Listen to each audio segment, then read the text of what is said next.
Vous savez, il y a des mots qui sont un peu comme des poupées russes. On ouvre et on trouve des sens cachés les uns dans les autres. Et aujourd'hui, on va s'attaquer à un mot qui a l'air purement politique, indépendance en hébreu. On va voir qu'il nous parle d'os, de puissance, et même, c'est assez surprenant, d'une forme de cécité. Alors voilà, ce jour c'est le Yom Ha'atzmaut. Bien sûr, ça célèbre la naissance d'une nation. Mais pour notre analyse, on va mettre l'histoire de côté un instant. On va faire un zoom, un vrai gros plan sur le mot lui-même, Ha'atzmaut, parce que c'est là que se cache toute la magie de cette explication. Et voilà la question qui va nous guider. Est-ce que le vrai sens de l'indépendance est dans les livres d'histoire ou est-ce qu'il est niché, bien au chaud, à l'intérieur même du mot?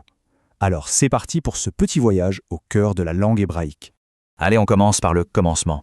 On va aller chercher en quelque sorte le squelette du mot, voir comment l'indépendance se construit à partir de l'essence.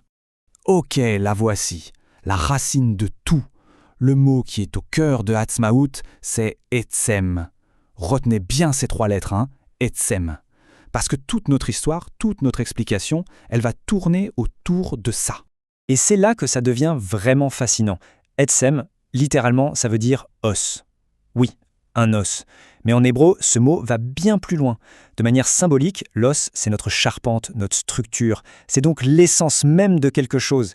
La langue prend une image super concrète pour parler de l'abstrait. En gros, notre véritable structure, ce qui nous tient debout, ce n'est pas que physique, c'est ce qui nous définit de l'intérieur. Et là, regardez comme c'est logique, comme tout s'emboîte parfaitement. On parle de Etzem, l'essence, l'os. Et qu'est-ce qui en découle? Utzma, la puissance, l'intensité. La logique est limpide, notre force véritable vient de notre noyau, de qui on est vraiment. Et de cette même racine, on a aussi Atzmi, le soi, moi-même. En fait, la langue nous dit un truc incroyable. Pour être soi-même, pour se définir, il faut d'abord se connecter à son essence. C'est une progression d'une force folle. Et voilà, on arrive à notre première grande conclusion. L'indépendance, Ha'atzmaut, ce n'est donc pas juste une affaire de politique, de frontières, de gouvernement. Non, c'est bien plus profond. C'est un acte de réalisation de soi. C'est le moment où on s'aligne avec son essence la plus pure. Être indépendant, finalement, c'est devenir pleinement soi-même. Bon, jusqu'ici tout semble assez logique. Mais c'est là que l'histoire prend un tournant complètement inattendu.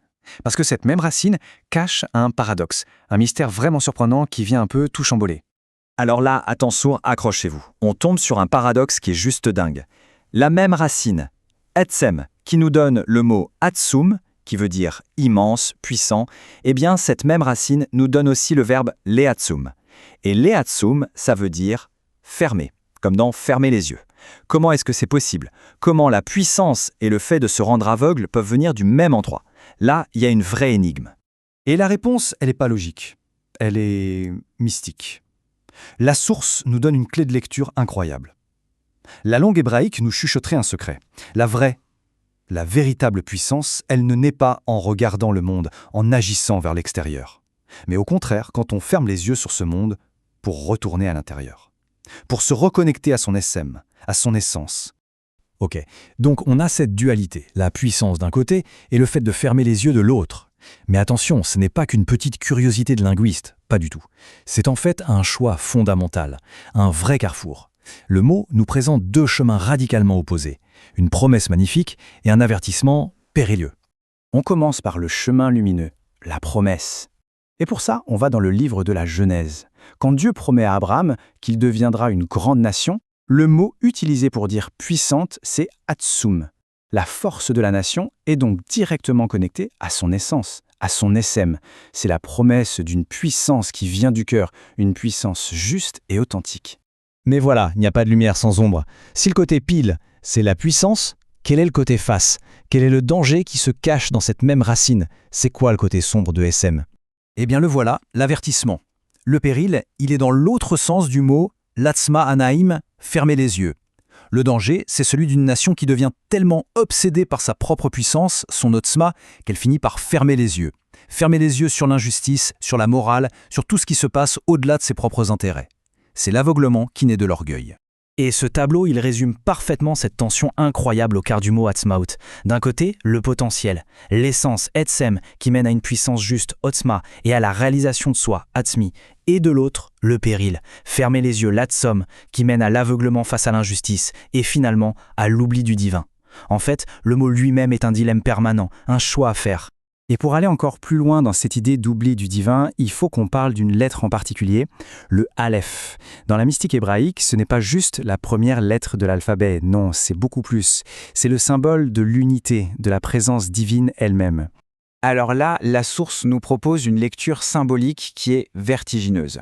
Si on prend le verbe « fermer les yeux », ta'atzom, et qu'on l'enlève du mot atzmaout, qu'est-ce qui reste? Le Aleph, juste le Aleph. L'avertissement est donc codé dans le mot.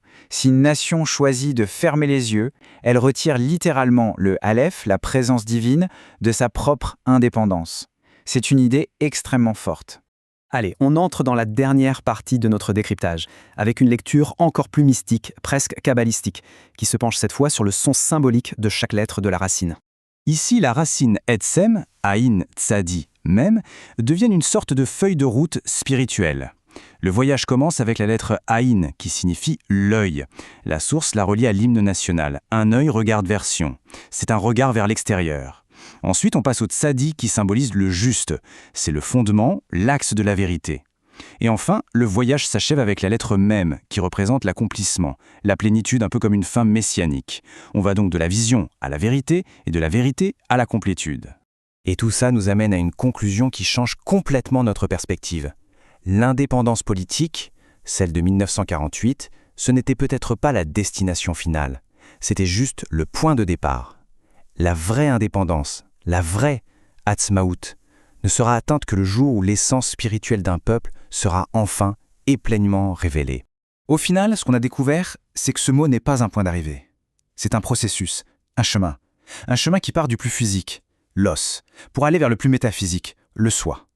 Un chemin qui nous offre la puissance, mais qui nous met en garde en permanence contre l'aveuglement. Un chemin vers la réalisation de soi, mais qui vise, en bout de course, un accomplissement spirituel. On termine donc là-dessus, avec cette question qui finalement nous concerne tous bien au-delà de la langue hébraïque ou d'un contexte particulier. Qu'est-ce que c'est la véritable indépendance? Est-ce que c'est une démonstration de force, visible de tous, tournée vers l'extérieur? Ou est-ce que c'est la réalisation, discrète et silencieuse, d'une essence intérieure? La réponse, semble-t-il, n'est jamais acquise. C'est un choix constant, pour une nation comme pour chaque individu.